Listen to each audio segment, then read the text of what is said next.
2 weeks are in the books, and we're starting to see which direction some of our area teams are heading. NSW's Charlie Edward has a breakdown of the early season for each of our teams and what some of these trends really mean. Okay, every DVC football team has tape we can look at now. We're not going to pull a Belichick and create spreadsheets of everyone's signal callers, okay? But let's decipher what exactly we do know about every team to this point, in no particular order. Naperville Central. A 2-0 start, and both games were defensive battles. It's not a surprise to see a Mike Stein team win with defense. They won their first game with Glenbard North by a final score of 13-12, and their second game with Neuqua Valley on a last-minute touchdown, 14-7. To this point, a total point differential of just 8. But where Naperville Central might surprise as the weeks roll on is in the passing game. Going into this season, it was obvious the team had a star in Manny Ragumba, but wide receiver Matt Lehman has quietly stunned crowds with his sleek hands. And if the Red Hawks can improve offensively and combine that with what so far has been a stifling defense, it could prove dangerous for the rest of the DVC. Neuqua Valley. Speaking of teams with a bevy of receiving talent, the Wildcats on paper were clearly going to field an offense led by the guys catching the ball. But what first-year starting quarterback Jack Stankoven might not have known is that his receivers would be so good, a perfect throw would rarely, if ever, be necessary. Isaiah Robertson, simply put, has been insane at everything, at adjusting to the ball, making spectacular catches, at running with ease, and at forcing turnovers. Oh, and Owen Pichet? Yeah, really good too, especially in the return game.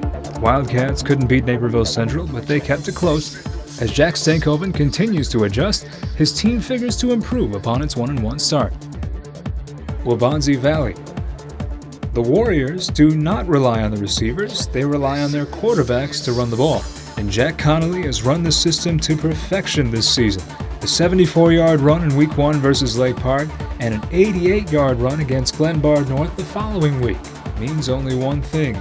He's a perfect fit for the option offense, and the proof is in his team's 2-0 record, helped by 41 points for and only 13 against, so their defense, with only one returning starter, has been stellar. That Week 4 matchup versus Naperville Central might be a 3-0 final. Naperville North. After missing the playoffs for the first time in 17 seasons a year ago, the woes have continued for the Huskies one season later.